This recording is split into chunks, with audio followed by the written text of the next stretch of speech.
Hello and welcome to Adams Park, where it's finished Wycombe Wanderers 0, West Ham United 1 in the pre-season friendly. Now, as I understand it, there was due to be a stream provided by the club, but apparently for connection purposes or whatever reason, there was no stream. So I think a lot of you have not actually seen what's happened out on the pitch today. So I'll try and give you as best overview as I can because I've watched the game, but I was actually here just in the capacity as a photographer today. So I took a load of pictures, so I can't tell you exact analysis of everything, but I do understand a lot of people are probably frustrated and want to know what happened. So I will do my best. Well, I guess the big question everybody's going to have is, how was Yarmolenko?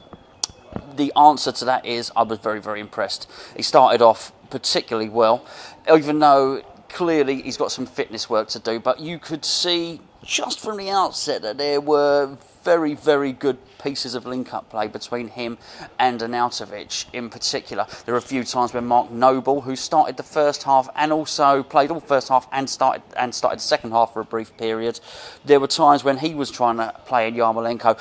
What was really striking about the team, though, particularly with Diop at the back and with Arnie there as well, we are a big team now. We are going to cause teams a lot of problems, not just through the skill factor, and Yarmolenko was full of tricks and flicks just before he tired later on, which you'd expect, but also just from a physical point of view. We know Jose Mourinho likes to build his teams up and they will have a big physical imposing presence. Well, I think you've got something similar happening at West Ham here as well.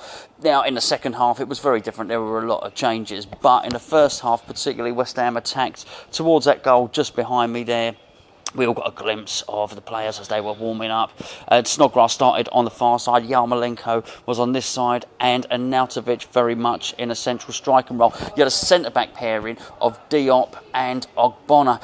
Diop, my early impressions of him are obviously big, strong lad, as I mentioned, but he certainly likes to take charge, likes to command his area. There were a few times where maybe Ogbonna was a little bit hesitant to go in and clear the ball and take the ball, and he just got in there and sort of headed it away, and as a result they had a couple of arguments while they're obviously sorting out their partnership.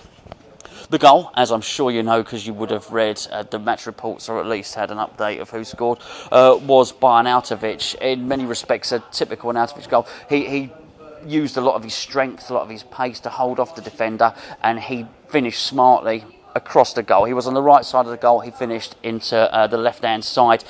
I'm hoping that there will be some pictures around for some of you to see that, because otherwise you're just dealing with my description of it. But, and anybody that's seen some of the pictures going around on Twitter, he seems to have an injury. So I saw him at half-time. And at half-time, he had an ice pack on the back of his leg. And I say an ice pack, it was almost like a bucket of ice in a bunch of cling film. There was a lot of ice on his leg. He was mainly snowman, basically. He walked over to the fans over there, and when he walked over to the fans, he went and gave them his shirt. Came back, and I asked him, I said, "Are you okay?" He said, yeah, I'm okay. So I don't know. It's hard to tell. Obviously, he was quite disappointed to come off, but that was the situation at half-time. There were a lot of changes made, but there were a few players, including the centre-back pairing, who stayed on. Zabaleta was another guy, started at right-back in the first half and continued in the second half until he was replaced by Sam Byram. A ditto for Masuaku, who played all on the left. I don't know what the situation was with Cresswell today. I've yet to ask. Maybe I'll find out a little bit later. At half-time, Antonio came in and he sat on the bench, and I managed to have a quick word with him, and he's back to fitness. He's resuming training.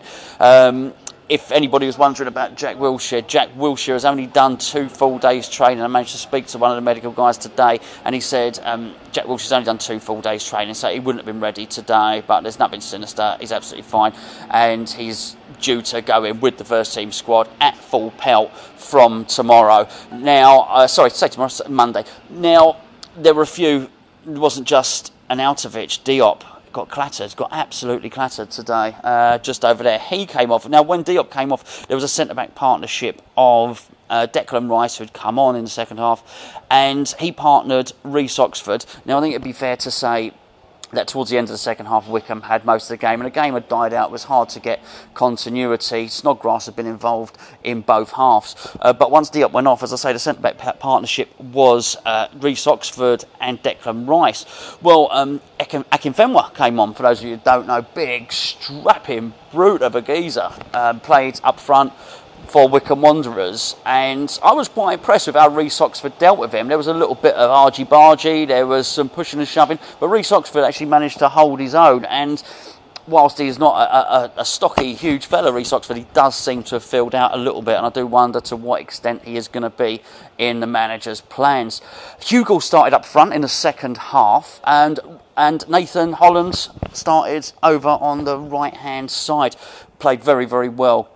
Kept on skinning his fullback, seemed to be making some good exchanges with Zabaleta, and put on a number of really, really good crosses. Fernandez had also played a part in the second half. Hugo, almost a similar thing to what happened when the team had the pre-season friendly in Switzerland. There was a chance he may well have won a penalty. It wasn't a pen, by the way, but it was a similar thing where he sort of burst in. But this time the ball had come from the right from Nathan Holland, who then went on to switch wings. Samuelson came on. Haksabanovic came on. That's a mouthful. By that time, the game had pretty much petered out because there had just been too many substitutions. But it was really nice to see Manuel Pellegrini, see his coaching staff, see him running through the drills. We still lack fitness. Hopefully by the time it gets to the Ipswich game, there will be a little bit more. Obiang played. Sorry, I'm just trying to think of everything that's happened. I wasn't intending on doing this video, but bearing in mind there's been no stream. Everyone's been saying we need to hear from somebody who's actually at the game. So, yeah, so Obiang played quite well. Noble was full of endeavour, full of vigour. Cullen played in the first half, and particularly at the start of the game when you had Cullen, Obiang and Mark Noble, they were trying to feed in Yarmolenko, trying to feed in... Who are we saying? Irons, quite right too. There you go. Enjoy it? Not bad, not bad. It petered out towards a bit in the second half a little bit, and I think people were hoping for a little bit more, and you know, done a 1-0 win. But as I say, it was all about fitness today, and there was a lot of West Ham fans over there. I will post the pictures up on hammerschat.com. I'll post the pictures up on Twitter as well. There was a lovely little bit at half-time, actually, where the groundsman turned the sprinkler onto the West Ham fans, who were making lots of noise and singing lots, and have made a tough journey here. The M25 is absolute murder coming here, so a lot of people have struggled to get here today. I think all in all, we've got to look at it as a good day, another exercise, another bit of fitness in the bank. It's so hard to read how we're going to play, because I just don't know how many of the team that started or played today will be involved once Pellegrini has his first team, and whatever the idea for his first team is, I don't know. But Yarmolenko looked very good. Big boy. Big fella, lots of flicks, lots of feints, nutmegs, that sort of thing. He's constantly trying to do something. He's constantly trying to outwit the opposition. He's a very skillful player. I think the fans are really going to take to him. Arnautovic, well, we're just going to have to wait to see what happens with the fitness on that. Clearly, Snodgrass started first half on the left. I would imagine that is going to be earmarked for Anderson. I mean, we've got a lot of.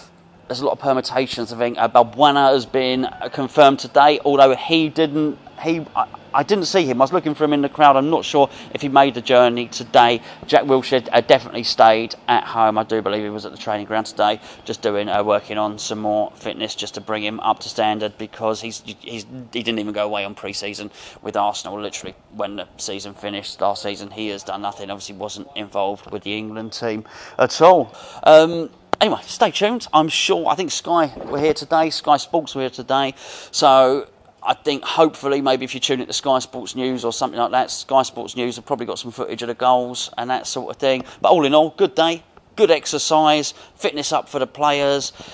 Nice goal from Arnautovic, and Yarmolenko looked a very, very decent player. Right, don't forget to subscribe. Join us on the forum at hammerschat.com. I will be back in a couple of days on the second channel, where I'll run through things in a little bit more detail, and I'll share with you some of the pictures, some of the images I've managed to take today. Thanks for joining in. Enjoy the rest of your week.